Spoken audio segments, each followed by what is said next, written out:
Крым – это целый мир в миниатюре. Он настолько многолик, что поездки в разные его концы похожи на путешествия по разным континентам. Я беру свою фотокамеру и отправляюсь в долгие прогулки по полуострову для того, чтобы самому увидеть все его исторические памятники и запечатлеть их поразительное многообразие. Этими впечатлениями хочется поделиться с каждым. Поэтому в эфире телеканала АТР приглашаю вас на прогулки по Крыму.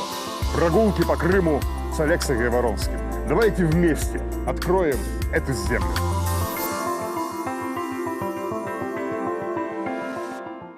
Во время одной из наших недавних прогулок в крепость Инкерман я уже упоминал о том, что некоторые европейские путешественники позапрошлого столетия называли долину реки Черной одним из самых красивых мест во всей Европе.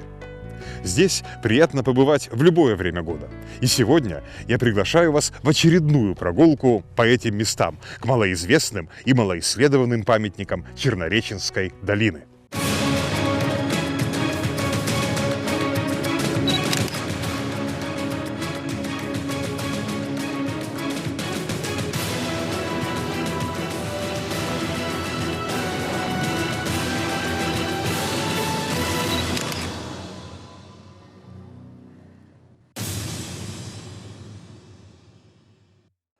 Крымская река, что носит в наши дни название Черной, на картах прошлых лет встречается под разными наименованиями. Наиболее старая из известных ее имен – Казыклы-Озен, то есть с крымско-татарского «река, перегороженная кольями». Вбивать в речное дно деревянные колья жители прибрежных сел могли и по разным причинам. Например, это делали для устройства запруд, чтобы отводить оттуда воду на полив садов и огородов. Колья вбивали в дно и при строительстве водяных мельниц, и для укрепления берегов, чтобы весеннее половодье не размывало сельских улиц и домов.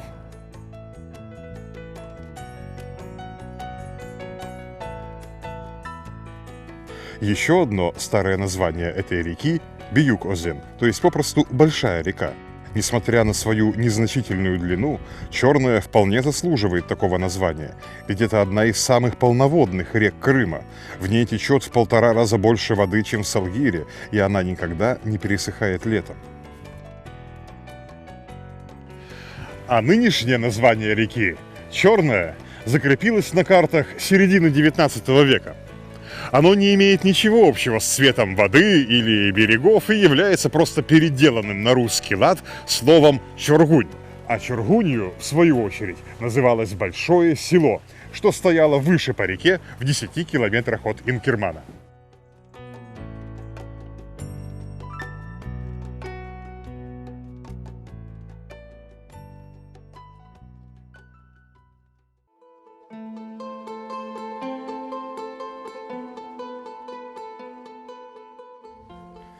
Село Чоргунь, современное Черноречье, расположилось в красивой и плодородной горной котловине. В позапрошлом веке его называли одним из лучших крымско-татарских селений, как по добротности здешних построек, так и по опрятности улиц и жилищ.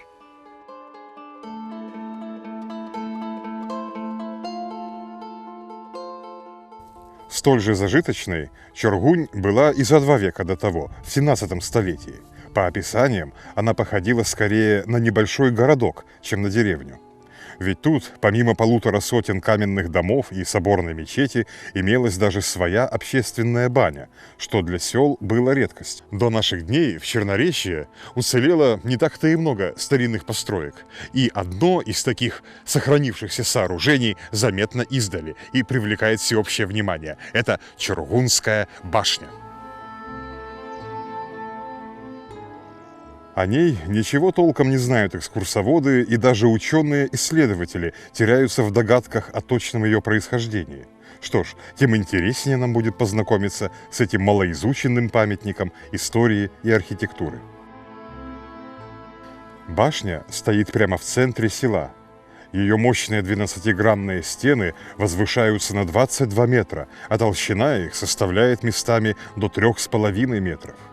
Кое-где стены прорезаны узкими окнами. На уровне 2-го этажа заметна дверь, а верх постройки увенчан своеобразной зубчатой короной. Если подробнее присмотреться к деталям, становится заметно, что кладка стен весьма искусна и сложна. Она выполнена из дорогого тесанного камня, узор кладки которого затейливо переплетается на углах всех 12 граней. Столь же тщательно выложен и каменный венец наверху. Это не что иное, как кронштейны, на которые когда-то опиралась самая верхняя часть башни – круговой каменный балкон с зубцами. Кое-где видны участки современной кладки. Это попытка реставраторов приостановить разрушение здания. Осыпавшиеся провалы в стенах замурованы, дабы несознательные граждане не устраивали внутри памятника архитектуры свалку, что, увы, имело место в недавнем прошлом. Потому интерьер башни теперь скрыт от всеобщего обзора. Но если бы мы могли заглянуть внутрь, то увидели бы, что нижний этаж здания занят обширной цистерной. Она заполнялась родниковой водой, что поступало сюда с гор по подземным гончарным трубам.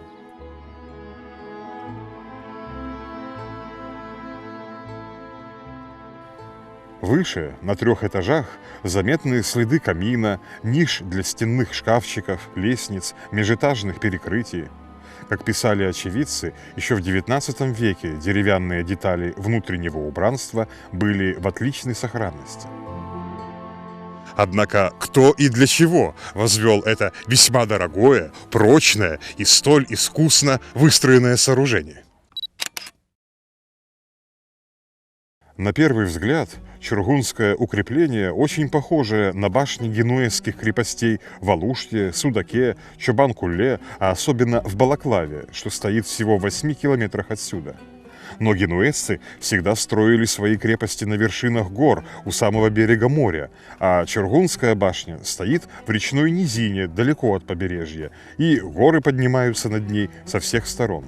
Кроме того, все известные в Крыму генуэзские башни круглые или квадратные, а Чургунская – 12-гранная, что не характерно для генуэзских строений. Звучали предположения и о том, что башню могли построить во времена княжества Готии, которое до 1475 года владело здешним краем.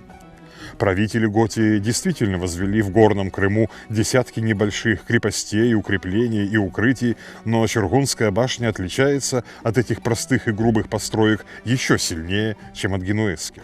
В XIX веке среди местных крымских татар сохранялась память о том, что башню выстроили турецкие власти. Как рассказывали чургунские старики, она была возведена местным пашой при помощи некоего богатого человека по прозванию Кара-Кади. По словам рассказчиков, местные жители укрывались в этой башне от набегов черкесского племени Чавка, которое громило Чургунь, приходя сюда с южного берега. То, что строителями укрепления могли быть именно турки, вполне возможно. Изначально башня стояла не в одиночестве, а соседствовала с большим деревянным домом. Это был высокий и роскошный дом в турецком стиле, с галереями и верандами. Во дворе его был устроен обсаженный тополями бассейн, который наполняли, видимо, те же самые родники, что сейчас питают колодец на Сельской площади. Это большое и давно уже разрушенное здание, что когда-то было пристроено к башне, называлось домом Паши. С одной из его верхних веранд к башне перекидывался подвесной мостик, который и позволял войти в дверной проем укрепления. Известно, что в XVII веке домовладельцами здесь были некие Мустафа-ага и Мехмед-ага, которые предоставляли пищу и ночлег всем путешествующим через Чургунь. Но все же, от кого владельцы дома укрывались за 3-метровыми стенами, запасаясь многомесячным запасом воды? Совершенно точно, что не от черкесов. Ведь хорошо известно, что кавказские горцы никогда не совершали военных походов в эту часть Крыма. Единственные, от кого обитатели села действительно могли отгораживаться каменными стенами, это запорожские казаки. В начале 17 века вооруженные флотилии больших казацких лодок, так называемых «чаек», высаживались на крымских берегах чуть ли не ежегодно. Иной раз казаки приходили мстить за ханские удары по украинским селам, другой раз просто в погоне за добычей, а порой и будучи наняты соперничавшими в Бахчисарае претендентами на ханский трон. Как правило, казаки громили лишь прибрежные села, но изредка пробивались и вглубь полуострова, стремясь захватить ханскую казну, которая хранилась в крепости Мангуб. Иногда им это удавалось, и нет сомнения, что большое и богатое село Чоргунь, лежавшее как раз на полпути от побережья к Мангупу, сильно страдало от таких нашествий. Потому, пожалуй, будет уместным предположить, что именно на такой случай чоргуньский паша и выстроил свою башню, способную выдержать и обстрел, и осаду. А если вспомнить о том, что украинских казаков в старину нередко называли черкасами, то, возможно, откроется и тайна странного предания о черкесских набегах на Чоргунь. Ведь если в действительности речь в ней шла не о загадочных черкесах Чавка, а о черкасских, то есть казацких чайках, то старое предание обретает вполне реалистичный смысл. Неизвестно, довелось ли Чоргунской башне хоть раз выдержать осаду запорожцев. К середине 17 века, особенно после союза Крыма с Хмельницким, казацкие морские походы на полуостров прекратились. Зато ей довелось поучаствовать в сражениях более поздних эпох. В 1854 году, во время Крымской войны, на крыше Чоргунской башни стояли русские пушки, которые обстреливали английские и итальянские войска, что расположились на противоположном берегу реки. А зимой 1942 года башня выдержала, пожалуй, самый ожесточенный бой в своей истории. Советский разведывательный отряд, зашедший в тыл германских войск, был обнаружен противником возле Чоргуни. Разведчики укрылись в стенах башни и стали отстреливаться из бойниц. Окружив строение, немецкие войска попытались выбить их оттуда, обстреливая из пулеметов и минометов, а затем подогнав и танк, который дал залп по стенам башни.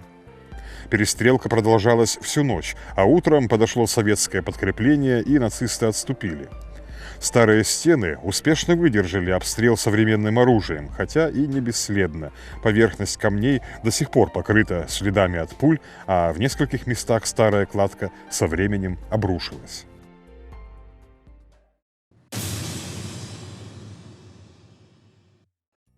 В окрестностях Чоргуни в прошлом существовали и другие старинные постройки, как, например, каменный мост в 4 пролета через реку Казыклы-Озень, построенный в 17 веке ханским визирем Сефер-Гази-Агой.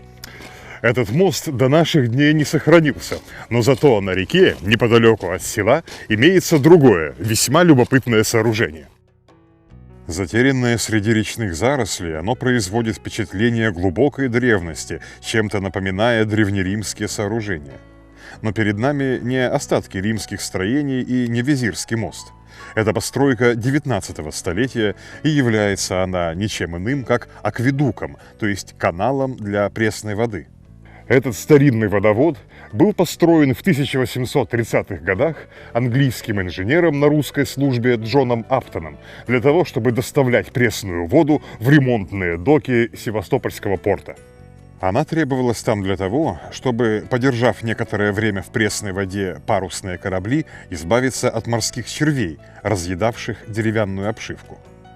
Своих родников в Севастополе не было, и потому воду доставляли по трубам и каналам от горных источников за 18 километров от города. Там, где водотоки пересекали балки или реки, для них строились подобные арочные акведуки с желобом наверху. Остатки этих конструкций еще сохранились кое-где в Севастополе, но наиболее впечатляющие из них можно видеть здесь, на реке Черной.